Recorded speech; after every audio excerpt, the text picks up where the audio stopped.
Salary বা financial প্রোটেকশনের ক্ষেত্রে যারা তো সরকারের ডাইরেক্ট এমপ্লয়ি, তাদের ক্ষেত্রে রাজ্য সরকার তো ভাবতে শুরু করেছে। আমরা সুপ্রিম কোর্টের অর্ডারে কিছু কিছু এরিয়ার ডিএস আগে সরকার শুরু করে দিয়ে গিয়েছিল, আমি অনেকটা এগিয়ে দিয়েছি। বাকিটাও আস্তে আস্তে এরিয়ার ডিএ আমরা দিয়ে দেবো, যেমন যেমন আমাদের সুপ্রিম কোর্টের যে কমিশন হয়েছে তাদের ডাইরেকশন মতো। আমরা প্রথম 8 থেকে 15 আগের সরকার কিছু দিয়ে গেছিল, আমি এসে অনেকটা দিয়ে দিয়েছি। বাকি 15 থেকে 19 এটাও আন্ডার প্রসেস আছে। রিটায়ারমেন্ট লোকদের আগে দিচ্ছি, দিয়ে আস্তে আস্তে করে দেবো।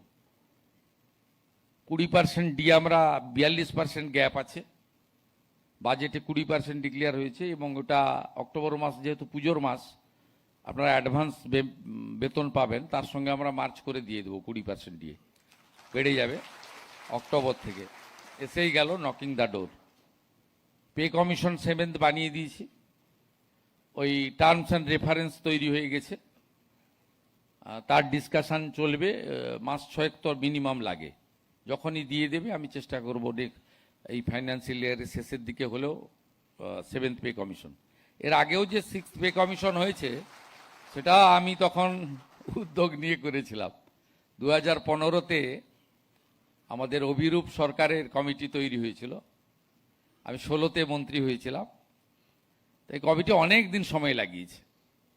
আমি 19-এর শেষের দিকে দিদেন সিএমকে বলেছিলাম, আপনি এতদিন পে কমিশন, হার্ডলি 1 বছর লাগে, 6 মাসও করা যায়, 1 বছর লাগে।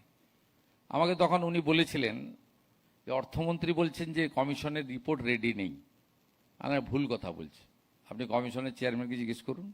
তো উনি জিজ্ঞেস করেছিলেন আমার সামনে ডেকে, কমিশনের বলেছিলেন যে অর্থমন্ত্রী বলেছেন যে রিপোর্টটা জমা দিতে না, টাকা নেই। আমি বললাম যে এটা আপনি দিয়ে দেন। তা সেই মতো 2020 জানুয়ারিতে 6th পে কমিশন আপনারা পেয়েছিলেন, কিন্তু তাতে ডিএ আপনার তুলে দেওয়া হয়েছিল।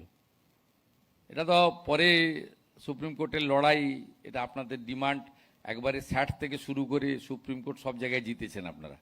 আমারও একটু ছোটোখাটো রোল পিছনে ছিল। যাই হোক, আপনাদের কারোর কোনো অসুবিধা হবে না।